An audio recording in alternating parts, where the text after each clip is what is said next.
Hi friends, welcome back to మాటే మంత్రం Telugu audio stories. అందరికీ నమస్కారం అండి. ఈరోజు మనం చదువుకోబోయే కథ నువ్వు లేక నేను లేను, రెండవ భాగం. రచన సునీతా శేఖర్ గారు. ఈ కథ చాలా బాగుందండి. తప్పనిసరిగా వీడియో ఫస్ట్ నుంచి చివరి వరకు వినండి. కథ మాత్రం సూపర్ స్టోరీ, చాలా చాలా బాగుంది. ఈ కథ పూర్తిగా చదివినాక లేదా విన్నాక తప్పనిసరిగా ఒక లైక్ ఇవ్వండి మీకు నచ్చితేనే. అలాగే ఈ కథ పైన మీ అమూల్యమైన అభిప్రాయాన్ని ఓ చిన్న కామెంట్ ద్వారా తెలియచేయండి. కథ ఎలా ఉందో నాకు తెలుస్తుంది కదా. మొదటి భాగంలో మహాని అగ్రిమెంట్ పెళ్లి చేసుకుందాం, 6 నెలల వరకు నా భార్యగా ఉంటావా అని అడుగుతాడు అయాన్స్. తన తమ్ముడికి ఆపరేషన్ చేయకపోతే చనిపోతాడు అని కేవలం డబ్బు కోసం మహా గత్యంతరం లేని పరిస్థితుల్లో ఆ అగ్రిమెంట్ పెళ్లికి ఒప్పుకుంటుంది. ఆ తర్వాత ఏమైందో ఈరోజు విందాం. సారీ అమ్మా, నీతో నేను అబద్ధం చెప్పాను. కానీ నేను ఇలా మరొకరికి భారీగా వెళ్తున్నాను, అది కూడా నటించటానికి అని నీకు తెలిస్తే బాధపడతారు. అందుకే నీతో అలా అబద్ధం చెప్పాను అని ఆఫీసులో తనకి ఆయాన్ష్కి మధ్య జరిగిన సంభాషణ గుర్తుకొస్తుంది. తను అగ్రిమెంట్ మీద సంతకం పెట్టగానే అయాన్స్ నీకు సంబంధించిన వస్తువులు తను అగ్రిమెంట్ మీద సంతకం పెట్టగానే అయాన్స్ నీకు సంబంధించిన వస్తువులు ప్యాక్ చేసుకుని ఈ అడ్రస్కి రా అని ఒక అడ్రస్ చెప్తాడు. నేను ఎందుకు రావాలి? అయినా ఈ అడ్రస్ ఎవరిది? అది నాదే. అలాగే మిసెస్ అయాన్స్కి తెలియదు అనుకుంటా, భార్యాభర్తలిద్దరూ ఒకే ఇంట్లో ఉండాలి అనే విషయం. ఆ మాటకి మౌనంగా ఉంటుంది మహా. అవును, అది నిజమే కదా, తన భార్యను అంటే తనతో పాటు ఉండాలి కదా అని సరేనని వస్తానని చెప్తుంది. అలాగే నేను ఇక్కడ జాబ్ కూడా చేస్తాను, ఓకే అది నీ ఇష్టం అనేసి తను తన పనిలో పడతాడు. అయాన్స్ చెప్పినట్టు ఆ ఇంటికి వెళ్తాడు. చూడటానికి ఆ ఇల్లు ఇంద్రభవనంలా ఉంది. రాజసం ఉట్టిపడేటట్లు ఉంది ఆ ఇల్లు. ఆ ఇల్లు చూడగానే తన ఊపిరి ఆగిపోతుంది మహాకి. అమ్మో, అతని ఇల్లు ఏంటి ఇంత పెద్దగా ఉంది? ఈ ఇంట్లో ఎవరెవరు ఉంటారో ఏంటో అనుకుంటూ ఇంట్లోకి అడుగు పెడుతుంది. ఇంట్లో హాల్లో సోఫాలో కూర్చొని తన కోసమే ఎదురు చూస్తున్నట్లు ఉన్నాడు అయాన్స్. తను రాగానే లేచి నిలబడి పదండి మీ రూమ్ చూపిస్తాను అని ఒక రూమ్కి తీసుకుని వెళ్తాడు. అక్కడ అయాన్స్ మాత్రమే ఉంటాడు ఆ ఇంట్లో. అవును, నువ్వు ఒక్కడివే ఉన్నావు, ఇంట్లో ఎవరూ లేరా? అదే మీ అమ్మ నాన్న, మామ్ అండ్ డాడ్ రిలేటివ్స్ ఇంటికి వెళ్ళారు. సో ప్రస్తుతానికి మనమిద్దరమే ఇంట్లో ఉండేది అని తనకి గది చూపిస్తాడు. నువ్వు ఇలా దొంగతనంగా పెళ్లి చేసుకున్నావు అని తెలిస్తే వాళ్ళు ఫీల్ అవ్వరా? ఫీల్ అవుతారు. మరి వాళ్ళని బాధ పెడుతూ ఇలా అగ్రిమెంట్ పెళ్లి ఎందుకు చేసుకున్నావు చెప్పు? అనవసరంగా. నాకు తెలిసి మీ పేరెంట్స్కి ఈ పెళ్లి చేసుకోవటం ఇష్టం లేదు, కొన్ని రోజులు టైం కావాలి అని అడుగు. చూడు, నేను వాళ్ళతో చెప్పలేదు అనుకున్నావా? చాలా చెప్పి చూశాను, కానీ వాడు వినలేదు. అందుకే నేను ఇలా చేయాల్సి వచ్చింది. అయినా నీకెందుకు ఇష్టం లేదు పెళ్ళి? అది నీకు చెప్పాల్సిన అవసరం లేదు. నువ్వు నా వైఫ్గా నటించటం కోసం వచ్చావు, సో ఆ పని చేస్తే మంచిది అని కొంచెం కోపంగా ఆ రూమ్ నుంచి బయటకు వెళ్తాడు. మార్నింగ్ మహా ఆఫీస్కి వెళ్తుంది. మహాని అక్కడ చూసి ఏయ్ నువ్వేంటి ఇక్కడ అని అడుగుతుంది. మహాని ఇంటర్వ్యూ చేసిన రియా. నేను ఇక్కడ జాబ్ చేస్తున్నాను మేడం. నీకు ఎవరిచ్చారు జాబ్? ఏ వర్క్ చేస్తున్నావు నువ్వు? సార్ ఇచ్చారు మేడం, ఆయన సెక్రటరీగా. వాట్, సెక్రటరీగానా? అయినా అయాన్స్కి సెక్రటరీ అవసరం లేదు కదా అని మనసులో అనుకొని okay go to your work అని తను వెళ్ళే వైపు చూస్తుంది. మహా అయాన్స్ క్యాబిన్లోకి వెళ్ళటం చూసి తినేంటి ఇలా వెళ్తుంది అనుకొని తన వెనకే లోపలికి వెళ్తుంది. అక్కడ ఒక చిన్న రూమ్లో తనకి వర్క్ అలాట్ చేయటం చూసి వెంటనే తన స్నేహితురాలు టీనాకి కాల్ చేస్తుంది. టీనా, రియా ఆ కంపెనీలో షేర్ హోల్డర్స్. టీనాకి అయాన్స్ అంటే క్రష్. అతన్ని పెళ్లి చేసుకోవాలి అని అనుకుంటూ ఉంటుంది. విషయం విన్న టీనా వెంటనే ఆఫీస్కి వచ్చి తనని తన క్యాబిన్లోకి పిలుస్తుంది. మహాకి వాళ్ళిద్దరూ షేర్ హోల్డర్స్ అని తెలుసు. సో వాళ్ళని వెళ్ళగానే విష్ చేస్తుంది. వాళ్ళిద్దరూ మహాని పైనుండి క్రింద వరకు చూస్తారు. మహా సింపుల్ పంజాబీ డ్రెస్ వేసుకుని ఉంటుంది. ఏం చేశావు నువ్వు నా అంశుని? అతను ఒకసారి ఎవరిని అన్నా వద్దు అన్నాడంటే కనీసం వాళ్ళు ఎంత టాలెంటెడ్ పీపుల్ అయినా వాళ్ళ వైపు కన్నెత్తి చూడడు. అలాంటిది నీకు జాబ్ లేదని చెప్పి జాబ్ ఇచ్చాడు అంటే సంథింగ్ ఈజ్ రాంగ్. ఏదో జరిగింది. చెప్పు, ఏం జరిగింది? ఏం మాయ చేశావు నా అంశుని నీకు జాబ్ ఇచ్చేలా? అయ్యో మేడం, నేనేం చేయలేదు. సారే నాకు పిలిచి జాబ్ ఇచ్చారు. కావాలంటే సార్ని అడగండి, ఆయనే చెబుతారు అని వినయంగా మహా చెప్పినా వాళ్లకు మహా నచ్చకపోవటంతో తనను కోపంగా చూసి వాళ్ళు వెళ్ళి మా కోసం కూల్ డ్రింక్స్ తీసుకొని రాపో. ఓకే మేడం, ఫ్యూన్కి చెబుతాను. అతనికి ఎందుకు, నువ్వున్నావు కదా, నువ్వు వెళ్ళి కూల్ డ్రింక్స్ తీసుకొని రా, అది కూడా 5 నిమిషాల్లో అనేసి చెబుతుంది టీనా. అక్కడి నుండి క్యాంటీన్కి వెళ్ళటానికే 10 నిమిషాలు పడుతుంది. అలాంటిది 5 నిమిషాల్లో ఎలా వెళ్ళి రావాలి అనుకుంటూ వాళ్ళకి ఎదురు చెప్పలేక మౌనంగా పరిగెత్తుకుంటూ వెళ్తుంది క్యాంటీన్ వైపు.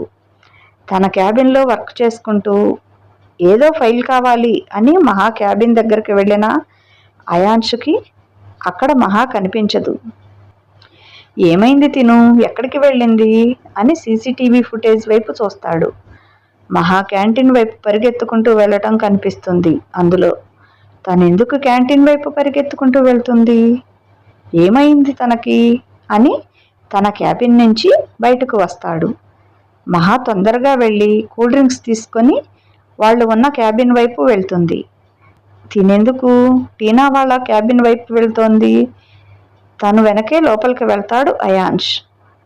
మహా ఎంత పరిగెత్తి తొందరగా వచ్చినా కొంచెం లేట్ అవుతుంది తనకి. నీకు నేను 5 నిమిషాలు టైం ఇస్తే నువ్వు చెప్పిన టైంకి రాకుండా 2 మినిట్స్ లేట్గా వచ్చావు, అందుకే నీకు ఈ పనిష్మెంట్ అని తను తెచ్చిన డ్రింకుని మొత్తం కింద వేసి, నేను 5 నిమిషాల్లో మళ్ళీ ఈ రూమ్కి వస్తాను, అప్పటిలోగా నువ్వు ఇదంతా క్లీన్ చేసి నీట్గా పెట్టాలి అని ఆర్డర్ వేసి అక్కడ నుంచి వెళ్తుంది టీనా. ఎందుకే పాపం తనతో ఇలాంటి పని చేయిస్తున్నావు? అంశు ఒక్కసారి వద్దు అంటే వద్దు, నో చెబితే మళ్ళీ ఆ పని చేయడు.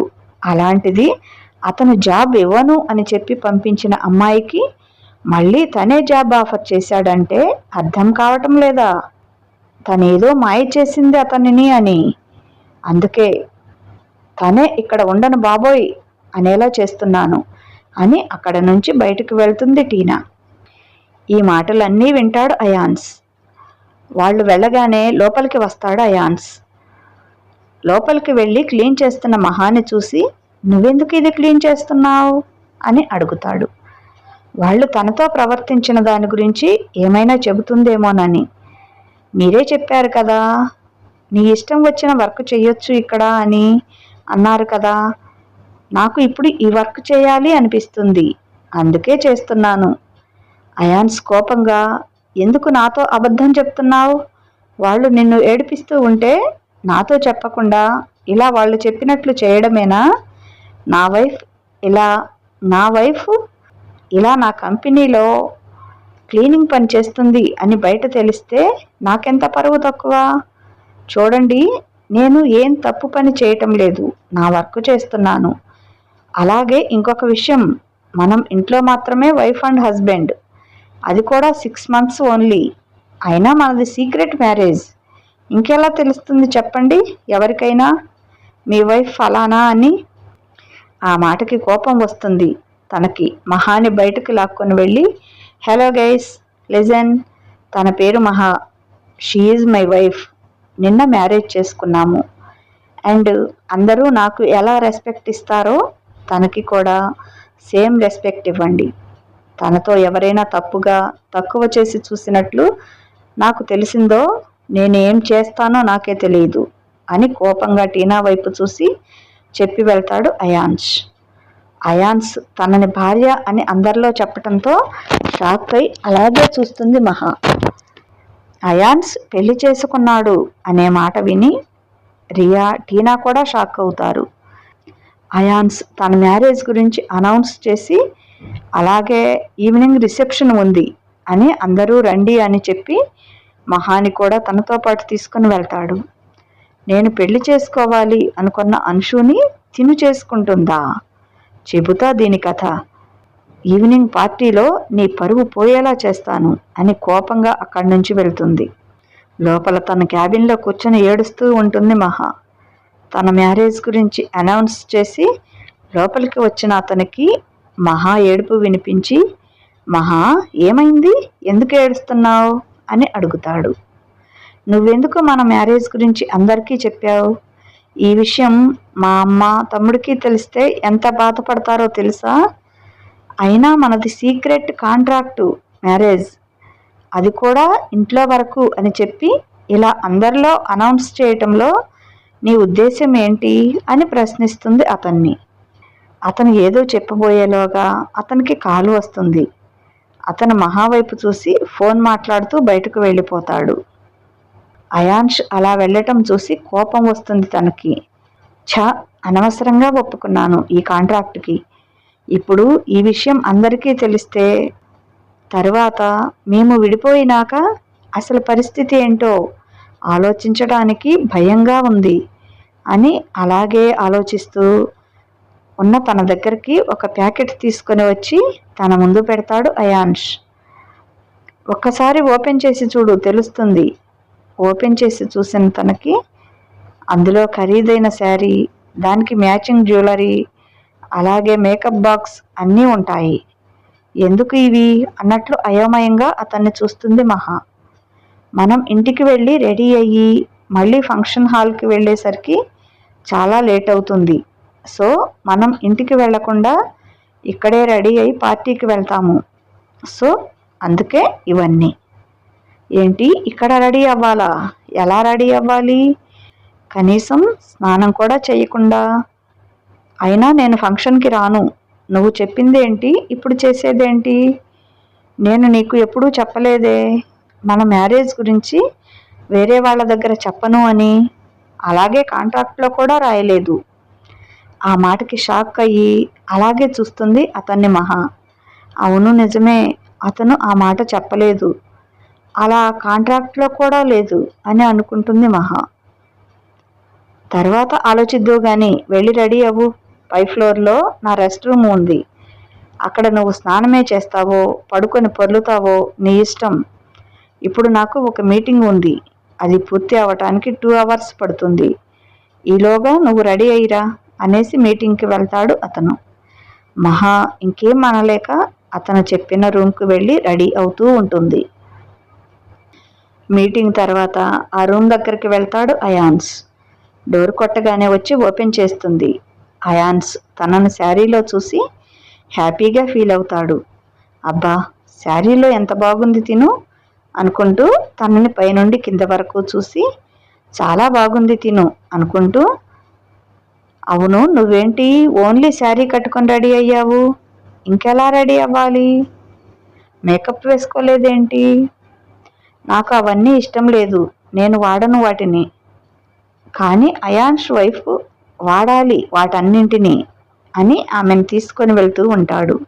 ఎక్కడికి తీసుకుని వెళ్తున్నావు? అతను ఏం మాట్లాడకుండా ఆమెను తీసుకొని వెళ్ళి కారులో కూర్చోబెట్టి ఒక చోటుకి తీసుకొని వెళ్తాడు. దాన్ని చూడగానే అర్థం అవుతుంది మహాకి, అది బ్యూటీ పార్లర్ అని. నేను మీకు ముందే చెప్పాను కదా, నాకు ఇష్టం లేదు అవన్నీ అని కోపంగా అయాన్షుని చూస్తుంది. నేను కూడా నీకు ముందే చెప్పాను, నా మాటకి ఎదురు చెప్పొద్దు అని. తనని తీసుకుని వెళ్ళి అక్కడి వాళ్ళకి చెబుతాడు తనని అందంగా రెడీ చేయమని. ఈలోగా అతను కూడా అక్కడే రెడీ అవుతాడు. 1 గంట తర్వాత తనని తీసుకుని వస్తుంది. దేవలోకం నుండి దిగి వచ్చిన దేవకన్యలా రెడీ చేస్తారు ఆమెని. 1 నిమిషం అయాన్స్ ఆశ్చర్యపోతాడు తనని అంత అందంగా చూసి. తర్వాత ఇద్దరూ స్టార్ట్ అయ్యి ఫంక్షన్ హాల్కి వెళ్తారు. టీనా ఒక అతనికి మహా ఫోటో చూపిస్తుంది. నువ్వు తనని అయాన్ష్ లైఫ్లో నుండి దూరం చేయాలి. నీకు ఎంత డబ్బు కావాలి అన్నా ఇస్తాను. అతను మహా ఫోటో చూసి, వావ్ ఎంత బాగుంది తిను, ఇటువంటి అమ్మాయితో కనీసం ఒక్కసారి అయినా గడపాలి. నువ్వు తనని ఏమైనా చేసుకో, కానీ తను రేపు మార్నింగ్ అయాన్స్ లైఫ్లో ఉండకూడదు. అయాన్స్ భార్యగా అది నా స్థానం. అందులోకి ఎవరు వచ్చినా నేను చూస్తూ ఊరుకోను. అంటే ఏంటే, తనని చంపేస్తావా అని అడుగుతుంది రియా. లేదు, మరి అది అయాన్ష్కు దూరంగా ఉండేలా చేస్తాను. దాన్ని చూస్తుంటే చాలా ఇన్నోసెంట్లా ఉంది. ఇటువంటి వాళ్ళు మనలా కాదు. మానం, శీలం పవిత్రంగా ఉండాలి. భర్త తప్ప ఇంకొకరి తనను టచ్ చేయకూడదు అనుకుంటారు. సో తనని వీడు పాడు చేస్తే అది జీవితంలో అయాన్స్ లైఫ్లోనే కాదు, ఇంకెవరి లైఫ్లోకి వెళ్ళదు. అప్పుడు తనని మనం చంపాల్సిన అవసరం లేదు. అదే ఏ చెట్టుకో పుట్టకో ఉరేసుకొని చస్తుంది. ఆ తర్వాత అయాన్ష్తో నా పెళ్లి జరుగుతుంది. జరిగేలా చేస్తాను. Ions business friends, relatives and office staff అందరూ వస్తారు పార్టీకి. ఏంటి అయాన్స్ గారు, మాకు ఎవరికీ చెప్పకుండా పెళ్లి చేసుకున్నారు? అది ఏదో అలా జరిగిపోయిందిలేండి అని వాళ్లతో మాట్లాడి పంపిస్తాడు అయాన్స్ మమ్మీ చాలా కోపంగా ఉంటుంది. అతను ఒక పేద అమ్మాయిని పెళ్లి చేసుకున్నాడు అని. ఫంక్షన్కి వచ్చిన గెస్టులందరూ ఒక్కొక్కరు వెళ్తూ ఉంటారు. ఓకే అమ్మా, మనం కూడా వెళ్ళి భోజనం చేద్దామా అని అడుగుతాడు అయాన్స్. ఎవరితో? ఈ మహారాణి గారితోనా? అసలు ఏముందని తనను పెళ్లి చేసుకున్నావు? ఏ అమ్మాయి, ఇలా చూడు, నువ్వు ఎవరో నాకు తెలియదు. కనీసం తెలుసుకోవాలి అని కూడా నాకు లేదు. నాకు తెలుసు నా కొడుకు జీవితంలోకి వచ్చావని. నీకు ఎంత కావాలో చెప్పు, దానికి 2 పడేస్తాను. నా కొడుకు జీవితం నుండి వెళ్ళిపో. ఆ మాటలు విన్న మహాకి చాలా బాధగా ఉంది. అవును, నేను డబ్బు కోసమే ఈయన జీవితంలోకి వచ్చాను. కానీ డబ్బుకు అమ్ముడుపోయి కాదు, నా అవసరం కోసం మాత్రమే. కానీ ఇప్పుడు ఆవిడ అలా డబ్బు మనిషిలో మాట్లాడుతుంటే నాకు చాలా బాధగా ఉంది. అమ్మా ప్లీజ్, నువ్వెందుకు ఇలా మాట్లాడుతున్నావు? తనిప్పుడు నాకు భార్య, నీ కోడల గురించి నలుగురిలో ఇలా తక్కువ చేసి ఎలా మాట్లాడాలనిపిస్తుంది? కోడలు, నేను వచ్చి మెచ్చి చేశానా నీకు తనతో పెళ్ళి? తను నా కోడలు కావటానికి. అయినా ఒక దరిద్రాన్ని తెచ్చి నీ కోడలు అంటే నేను ఒప్పుకుంటాను అని ఎలా అనుకున్నావు? నాకు నచ్చకుండా ఇంట్లో ఒక వస్తువు ఉంటేనే నేను ఒప్పుకోను. అటువంటిది కోడలుగా ఒక అమ్మాయిని తెస్తే ఎలా ఒప్పుకుంటాననుకున్నావు? నేను చచ్చినా తనని కోడలుగా ఒప్పుకోను అని కోపంగా అక్కడి నుండి వెళ్ళింది ఆవిడ మాటలకు మహా కళ్ళల్లో నీళ్లను చూసి చాలా బాధేస్తుంది అయాన్స్కి.